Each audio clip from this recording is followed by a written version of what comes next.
지난 영상의 제목은 JP모간 청산빔이었습니다.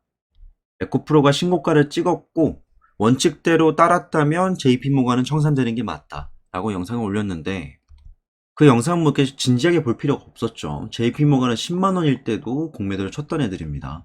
그리고 한 차례 털리고 나서 다시 위에 올라왔을 때 쳤다가 물리고 쳤다가 물려가지고 최근에 신고가 갱신하고 오늘과 같은 날에는 분명히 무기한 연장 같은 걸 하지 않았다라는 가정하에는 청산이 됐을 겁니다.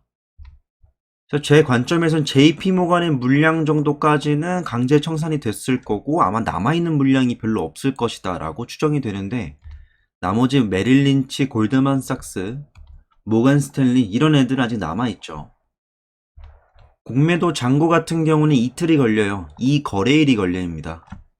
그 이유는 누군가의 주식이 매도된 다음에 금융투자회사로 넘어가고 그 다음에 소유권이 이전되기까지는 이틀이 걸립니다. 이건 뭐 배당락 같은 거랑 좀 비슷하게 보면 돼요. 내가 배당을 받기 위해서는 이틀 전에 사야 되는 거. 근데 이 대차잔고 같은 경우에는 매일매일 나옵니다. 매일매일 업데이트가 되고요. 공매도 잔고와의 차이점을 본다면 공매도 잔고 같은 경우에는 A의 주식을 B가 위탁해가지고 C에게 빌려준 다음에 얘는 나중에 이걸 갚는 과정이 필요합니다. 그럼 중간에 매개체인 금융투자회사로부터 빌려야 되기 때문에 실질적인 A의 소유권이 B로 넘어가고 C로 넘어가기까지 이틀이 걸려요. 대차잔고 같은 경우에는 이 금융투자회사 기준으로 파악하고 있는 얼마나 많은 주식수가 지금 빌려간 상태인가를 측정하는 거기 때문에 매일매일 나옵니다. 자, 그러면 대차잔고라는 거는 금융투자회사로부터 투자자가 빌려간 주식수의 총량을 말하고 잔고 수량이 높다라는 뜻은 공매도를 많이 쳐놓은 상태다. 잔고 수량이 적다라는 거는 공매도를 많이 상환했다라고 표현할 수 있는 거죠. 근데 이러한 표현 말고 중요한 개념이 하나가 있습니다. 잔고가 선행하냐 혹은 주가가 선행하냐, 뭐가 선행하고 뭐가 후행하는지가 중요합니다. 일반적인 종목들, 좀 큰 종목들 같은 경우에는 잔고 수량이 떨어지네? 그러면 공매도를 많이 안 치는 구간이네? 매수해야겠다. 그러고 주가가 오르는 경우가 굉장히 많습니다. 그러니까 잔고 수량을 기준으로 매수 타점을 잡을 수도 있는 거죠. 근데 이러한 종목은 코스닥에서 보인다기보다는 코스피와 같은 큰 물에서 많이 보이는 현상입니다. 잔고 수량이 적고 공매도를 많이 치지 않은 상태이기 때문에 상승 압박이 별로 없는 상태여서 주가가 올라가게 되는 경우가 있습니다. 근데 이게 늘 통하진 않아요. 예를 들어서 에코프로비엠이나 에코프로 같은 경우에는 잔고가 주가에 선행하지 않습니다. 오히려 주가가 잔고에 선행을 해요. 그러니까 이 말이 뭐냐면 누가 누굴 따라가냐예요. 일반적인 큰 종목들, 좀 지루한 종목들에서는 잔고를 주가가 따라갑니다.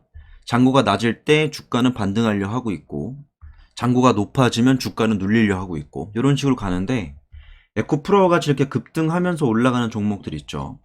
그러니까 벽을 부수면서 올라가는 종목 같은 경우에는 주가가 잔고에 선행합니다. 이 말은 무슨 주가가 오르기 때문에 잔고가 줄어드는 거예요.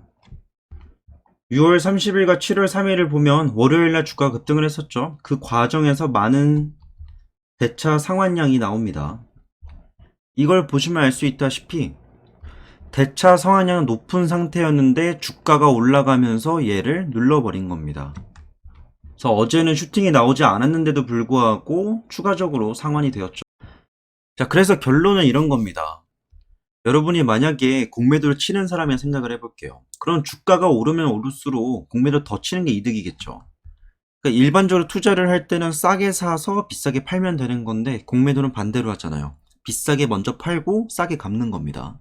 그럼 원칙적으로 보면 걔네의 포지션상에서 정상적인 상황이라면 주가가 올랐을 때 잔고는 늘어야 됩니다. 공매도 더 칠 거니까.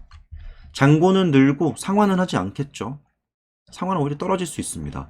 주가가 떨어졌어요. 그럼 그들은 플러스 구간에 옵니다. 그러면 잔고 수량은 줄어들겠죠. 왜냐? 상환할 거니까. 상환해가지고 익절할 거니까. 요게 일반적인 상황입니다. 주가가 올랐을 때는 잔고가 늘어나고 상환량은 줄어들고 주가가 떨어졌을 때는 잔고 수량은 떨어지고 상환량은 늘어나고 최근 움직임을 보면 주가는 올랐는데 잔고 수량 떨어졌죠. 상환량은 기존보다 훨씬 더 늘었죠. 지금 반대로 가고 있다는 거예요. 이 말은 뭐냐면 공매도가 해당 종목에 대한 통제력을 잃었다는 겁니다. 코스닥에 있는 잡주 종목들 1000억 단위 정도 되는 종목들을 보면 공매도 잔고 수량이 늘어나게 되면 주가가 떨어져요. 그러니까 공매도가 주가에 선행한다라는 겁니다. 근데 지금 에코프로에서는 주가가 공매도 잔고에 선행하고 있습니다. 얘의 움직임에 따라서 얘가 움직이게 된다는 거예요. 제가 과거부터 계속 쓰던 말이 있습니다. 지금 현재 에코프로 내에서는요, 요 잔고 수량이 공매도 잔고가 거름입니다. 거름이란 표현보다 땔감이라고 표현하는 게 나을 것 같아요. 최근 일주일 간격으로 보면 잔고가 많이 줄어들긴 했는데 전체적인 큰 틀에서 본다면 아직 여전히 많습니다. 근데 현재까지 대량 보유자 현황에 떠 있는 걸로만 추정을 한다면 JP모간의 최근 하락이 있었고 나머지 메릴 린치, 골드만삭스, 모건 스탠리 등등의 수많은 증권사들이 지금 현재 공매도 잔고를 여전히 들고 있습니다. 그래서 이번 영상을 통해서 어떤 결론을 한번 내시면 좋을 것 같냐면, 첫 번째, 공매도는 지금 땔감이다. 두 번째, 공매도 잔고 수량은 주가에 후행하고 있다. 그러므로 공매도 잔고와 대차 잔고를 보면서 낮네 사야겠네, 올랐네 팔아야겠네는 이미 후행하고 있기 때문에 의미 없는 전략일 수 있다. 원래라면 잔고 수량에 따라서 주가의 움직임을 어느 정도 예측할 수 있는 부분들이 다른 종목들에서, 다른 섹터에서, 다른 상황에서, 다른 시기에는 나올 수 있는데 지금은 주가라는 사람이 가는 길에 그림자가 지금 잔고가 되고 있다는 겁니다. 얘가 가는 방향에 따라서 발자취만, 그림자만 남게 된다는 거예요. 그러면 이 그림자를 보고 얘를 따라가면 안 되겠죠.